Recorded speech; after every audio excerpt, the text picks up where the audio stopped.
जय जय जिनेंद्र। जिनेंद्र। स्वागत है आप सभी का हमारे विशेष कार्यक्रम समस्या एक समाधान अनेक। जी हाँ, समस्या एक समाधान अनेक।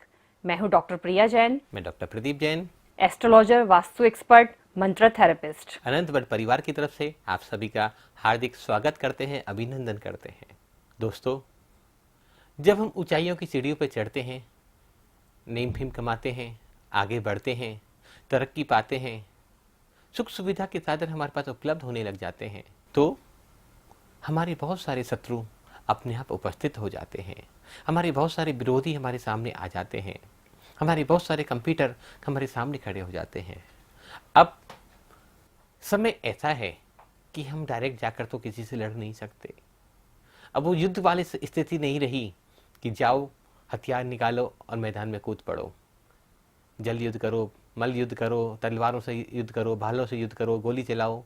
तो वो तो अब संभव रहा नहीं। उस समय बदल गया, समय की मर्यादाएं बदल गई, लोगों की सोच बदल गई। अब हम किसी को गलत भी नहीं कह सकते, तो हमें क्या करना होगा? हमें अपने आप को प्रोटेक्ट करना होगा, हमें अपने आप को बचाव करना होगा शत्रु के उपसर्गों से।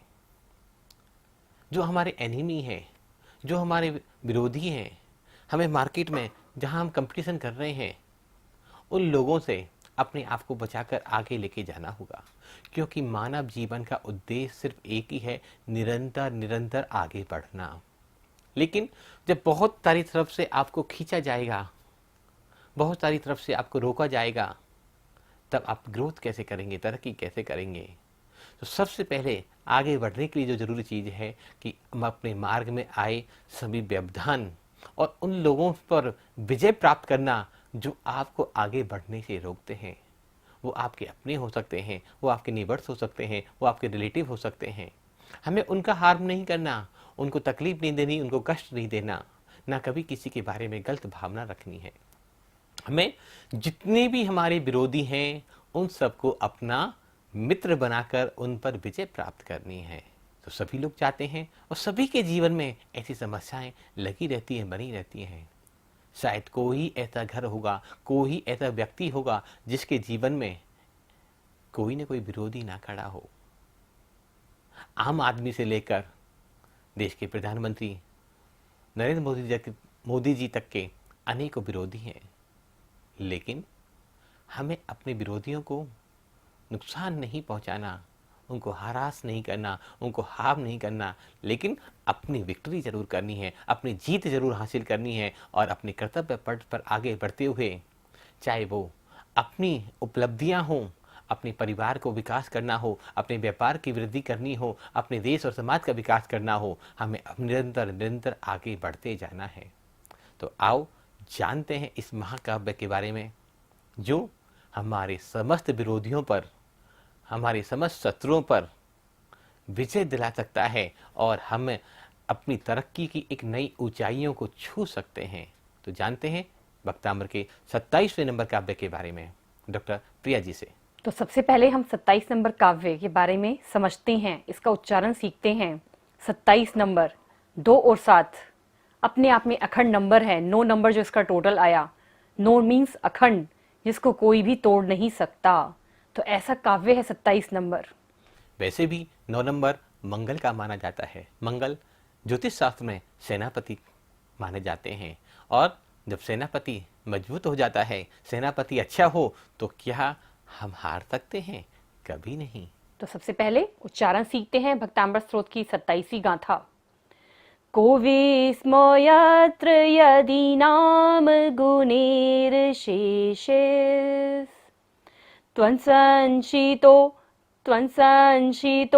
निर्वकाशतया मुनीश दोषेरूपात् विविधाशय जात गर्वेः स्वपान्तरेऽपि न कदाचित् पीक्षितोऽसि को विस्मयत्र यदि नाम गुणिर शेषे। हमें र को साथ में लेना है गुणिर के। नाम गुणेर शेषेस, सभी शेषेस के साथ ले लेंगे। त्वन, बिंदी के बाद क्या है? स, तो बिंदी का उच्चारण क्या होगा? न। त्वन संशितो निर्वकाशतया मुनीश, दोषे रूपात विविधाशय जात गर्वे। गर्वे पर विसर्ग है, सारी सांस का विसर्जन करना है। और थर्ड लाइन हमारी यहाँ पर फिनिश भी हो रही है। स्वपान्तरेऽपि न कदाचित् पीक्षितोऽसि। अब हम वर्ड टू वर्ड अर्थ समझते हैं।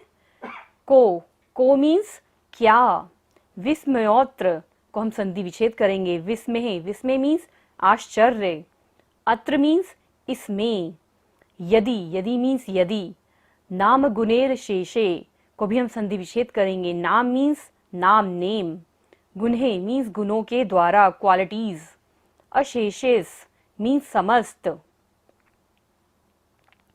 त्वन मीन्स आप, संशितो मीन्स आश्रित, निर्वकाशतया को भी हम संधि विच्छेद करेंगे, निह मीन्स रहित, विना मीन्स अवकाश, निह मीन्स रहित, बिना, अवकाशतया मीन्स स्थान मिलने पर, मुनीश मीन्स मुनिराज, दोषे मीन्स दोष द्वारा, रूपात मीन्स प्राप्त हुए, विविधाशय विविध, नाना प्रकार के, विविधाशय का भी हमने संधि विच्छेद किया है, विविध मीन्स नाना प्रकार, और आश्चर्य मीन्स सहारा, जात मीन्स उत्पन्न, गर्वे मीन्स गर्व द्वारा, स्वापांतरेपि कभी हम संधि विच्छेद करेंगे, स्वप्न मीन्स स्वप्न, ड्रीम्स, अंतरे मीन्स मध्य में, अपि मीन्स भी, न मीन्स नहीं, कदाचित पीक्षितोसी मीन्स कदाचित मीन्स कभी, अपि मीन्स भी, इच्छितः मीन्स देखे गए, और असी मीन्स हो। क्या भाव है इसमें मानतुंग महाराज के? गुणों को कहीं अन्यत्र जगह ही नहीं मिली, जो क्वालिटीज थी संसार में, जितनी भी क्वालिटीज हैं उन्हें कहीं और जगह ही नहीं मिली। वे लाचार होकर सिर्फ आपकी शरण में आ गए, परंतु दोषों के लिए अन्य स्थान कम नहीं थे, इसलिए वह दोष अन्य स्थान पर चले गए। अर्थात जिनकी जहाँ पर इज्जत नहीं होती, जिनका जहाँ पर सम्मान नहीं होता, जिन लोगों को वहाँ जाने पर कोई उनकी इज्जत नहीं करता, जिसकी जहाँ पर इज्जत नहीं होती, तो क्या आप लोग वहाँ पर जाना पसंद करते हैं? कदाचित नहीं। तो ऐसे ही जिस जगह पर इज्जत होती है, सम्मान होता है, वहाँ पर सारे अच्छे गुण अपने आप आ जाते हैं। श्लोक का तात्पर्य सिर्फ इतना ही है कि आप गुणवान हैं, आप में कोई भी दोष नहीं है, आप पूरी तरह से निर्दोष हैं, आप पूरी तरह से गुणवान हैं। बुराइयों के लिए तो इस जगत में बहुत सारे स्थान हैं, लेकिन अच्छाइयों के लिए, अच्छाइयों के लोग जल्दी सहन नहीं कर पाते, इसलिए सारी अच्छाइयाँ एकत्रित होकर ही आपके चरणों में आश्रित हो गई है, उन्होंने आपके चरणों में जगह ले ली है। आप पूरी तरह से गुणवान हैं, आपके समान कोई भी नहीं है, आपके अंदर संसार की सारी क्वालिटीज हैं। इस काव्य में आचार्य मानतुंग स्वामी भगवान के उन गुणों के बारे में चर्चा कर रहे हैं, बात कर रहे हैं, बता रहे हैं। तो गुण है बीतरागता, सहजता, सरलता। जब बीतरागता के गुण प्रकट किसी में हो जाएं, तो उससे बड़ा गुण किसी में हो ही नहीं सकता। जो एक बार बीतराग बन जाए, जो किसी से राग और देश खत्म कर ले, तो क्या उसके अंदर कोई दोष रहने वाला है? कदापि नहीं। इतनी सुंदर भक्ति इस काव्य के माध्यम से आचार्य शांतनु स्वामी कर रहे हैं कि दोषों को तो स्थान ही बहुत हैं, लेकिन गुणों को संसार में कोई आश्रय नहीं मिला।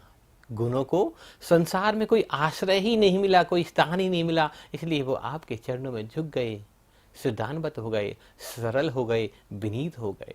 जब हम इस काव्य के माध्यम से ऋषभदेव प्रभु की भक्ति करते हैं, गुणगान करते हैं, स्मरण करते हैं, तो क्या हमारे अंदर दोष आएंगे या गुण प्रकट होंगे?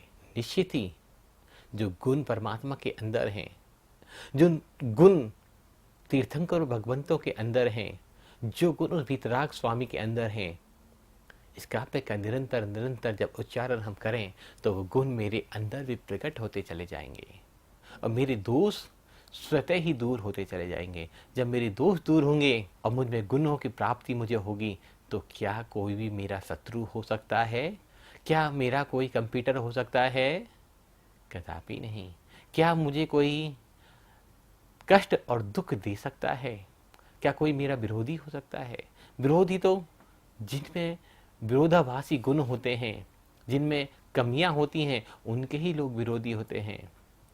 जो गुणवान व्यक्ति होगा उसका कोई क्या विरोध करेगा? कितना भी कर ले एक दिन स्वयं हार जाएगा। कितना भी बुराई कर ले एक दिन उसके कर्मों की निर्जरा होगी। गुरुदेव कहते हैं जब आप अच्छे कार्य करते हैं, जब आप अच्छे कार्य करते हैं, समाज की भलाई के कार्य करते हैं, मंगल का कोई कार्य करते हैं, या समाज से विपरीत दिशा में जाकर समाज के उत्थान के लिए कोई श्रम करते हैं, परिश्रम करते हैं, तो सबसे पहले सर्वत्र आपकी निंदा होती है। लोग आपकी बुराइयां ढूंढने लग जाते हैं, आपके काम में कमियां निकालने लग जाते हैं। सबके साथ ऐसा ही होता है। जब भी कोई आप अच्छा कार्य करने जाओगे तो सबसे पहले आपके अंदर कमियां ढूंढी जाएंगी, आपको डिमोटिवेट किया जाएगा। लेकिन आप भगवान की स्मरण स्तुति करते हुए जब अपने कर्तव्य पथ पर आगे बढ़ जाओगे, जब अपने गुणों को प्रकट कर लोगे और उन गुणों से अपने समाज का, अपने परिवार का, संसार का कल्याण का मार्ग प्रशस्त करोगे, तो आपके सारे विरोधी अपने आप आपसे दूर होते चले जाएंगे और उनके मन में भी आपके प्रति सरलता, सहजता और समर्पण के भाव प्रकट हो जाएंगे। ऐसा अद्भुत और चमत्कारी यह भक्तामर का 27वां काव्य है। मंगल दोषों के प्रभाव को दूर करने के लिए भी हम इस काव्य का उच्चारण और पाठ कर सकते हैं। ज्योतिष शास्त्र में 9 ग्रह माने गए हैं, 27 नक्षत्र, 12 भाव। अगर सबको टोटल कर लिया जाए तो 48 पद ही बनते हैं, और 48 का उल्टा कर दिया जाए तो 84 हो जाता है। और 84 लाख योनियों में ही मनुष्य बार बार भटक रहा है। इन 84 लाख योनियों में भटकने से हमें कोई मुक्ति का मार्ग चाहिए, हमें इनसे छुटकारा चाहिए। तो हम इन भक्तामर के 48 काव्यों का, रिद्धि मंत्रों का, मन वचन का इसकी शुद्धि पूर्वक उच्चारण करें, पठन पाठन करें, विधि विधान करें। विधान तो सिर्फ इतना ही है कि आप उस गुणों को ध्यान करते चले जाएं, आप उसमें डूबते चले जाएं, आप उस काव्य के अर्थ को समझ लें, आप प्रभु की भक्ति में लीन हो जाएं। बाकी तो जितने भी उपाय हैं, बाकी तो जितने भी विधान हैं, सारे एक क्रिया के रूप में रह जाएंगे। आप 21 दिन पाठ करते हैं, 1 महीने पाठ करते हैं, 2 महीने पाठ करते हैं, लेकिन जब तक गिनती चलती रहती है, जब तक माला चलती रहती है, जब तक घड़ी चलती रहती है, तो आपके सारे उपक्रम निष्फल हो जाते हैं। जिस पल प्रभु की भक्ति सच्चे हृदय से, सच्ची सरलता से, सच्ची सहजता से और नतमस्तक होकर समर्पण करके प्रभु को उनके एक बार नमस्कार भी कर दिया जाए, तो आपके सारे बंधन, जैसे मैंने कहा कि 48 का अगर उल्टा करते तो 84 होता है, और 84 लाख योनि में मानव भटक रहा है। एक बार नमन करने की जरूरत है, आप 84 के भव बंधन से मुक्त हो जाएंगे। लेकिन कब? जब वो बीतरागता, वो सहजता, सरलता और प्रभु की भक्ति हमारे हृदय में प्रकट होगी। जब प्रभु के लिए हम समर्पित हो जाएंगे, हम जब अच्छा कार्य करेंगे, हम चोरी चुगली निंदा बैर विरोध को छोड़कर उस परम पथ पर आगे बढ़ेंगे, तभी हमारे और हमारे परिवार का कल्याण का मार्ग प्रशस्त हो सकता है। क्योंकि ये धर्म क्रियाओं का धर्म नहीं है, ये एक्टिविटी का धर्म नहीं है, ये तो आत्मा की पवित्रता का, आत्मा की निर्मलता का और भावनाओं की शुद्धि का धर्म है। जब भावनाएं पवित्र होंगी, विचार पवित्र होंगे, प्रभु के गुण हमारे अंदर स्थान पा जाएंगे और हमारे जितने भी दोष हैं सब दूर चले जाएंगे, तो निश्चित ही हमारे आने वाला कल भी अच्छा होगा। और जब इस संसार से हम विदा होंगे तो हमारा आने वाला भव भी अच्छा होगा। और एक दिन ऐसा आएगा कि बार बार प्रयास करने से हम भव भ्रमण के इस चक्रव्यूह से छुटकारा पा जाएंगे और अंतिम सुख और पंचम गति में एक दिन हमेशा हमेशा के लिए विराजमान हो जाएंगे। तो ये अद्भुत काव्य है, आप सभी को नित्य प्रति करें, जितना भी बने, लेकिन पठन पाठन अर्थ सहित करें, भावों को समझें। क्योंकि एक काव्य के अनेकों अर्थ कहे जा सकते हैं, एक बात को कई भाषाओं में समझाया जा सकता है, लेकिन जब तक हम उसके मूल तक नहीं पहुंचे, जब तक उसके अर्थ तक नहीं पहुंचे, तो सारी क्रियाएं हमारी शून्य के बराबर हैं। इतना पुण्य तो बढ़ जाएगा उससे कि जब हम पूजा पाठ 2 घंटे विधान करेंगे, पाठ करेंगे, जाप करेंगे, तो हम उस समय गलत क्रियाओं से बच गए, तो वो पुण्य तो आपका अर्जित हो गया। लेकिन जब तक भावना योग से हम उस प्रभु के चरणों में लीन नहीं हुए, हम आत्मविशुद्धि के मार्ग पर नहीं आगे बढ़े, तब तक हमारी सारी क्रियाएं निरर्थक ही मानी जाएंगी।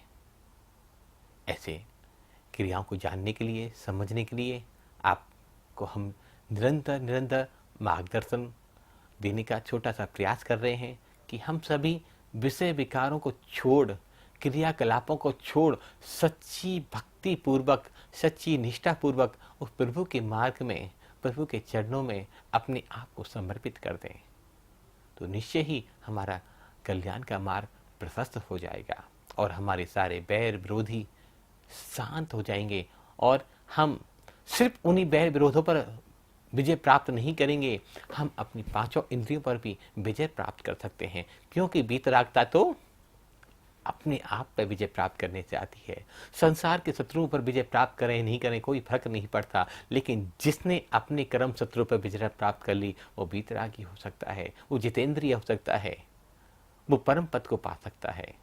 ऐसे ही हमने जो ये कोर्स डिजाइन किया है, रेकी और भक्तामर हीलिंग, इसमें भी अपने आप को सरल कैसे बनाया जाए, अपने आप को पवित्र कैसे कराया जाए, अपने आप को स्वस्थ कैसे बनाया जाए, इस पर हम निरंतर काम कर रहे हैं। आप हमारे इस कोर्स से अवश्य जुड़ें और इसके कोर्स के बारे में अधिक जानकारी के लिए आप हमारी वेबसाइट www.bhaktambarmantrahealing.com पर विजिट कीजिए और हमारा यूट्यूब चैनल है भक्तांबर मंत्रा हीलिंग। और इस कोर्स की विशेष जानकारी के लिए आप दिए हुए नंबर पर हमें कॉल कर सकते हैं, हमें व्हाट्सएप कर सकते हैं। आप सभी लोगों से पुनः एक निवेदन है कि आप इस कोर्स के माध्यम से रेकी और भक्तांबर और न्यूमेरिक कोर्स को सीखिए, जानिए। अपने जीवन को सुख में, शांति में, आनंद में बनाने के लिए आप इस कोर्स से जरूर जुड़ें। तो आज बस इतना ही, कल पुनः मिलते हैं इसी समय। तब तक के लिए सादर जय जिनेंद्र, जय जिनेंद्र।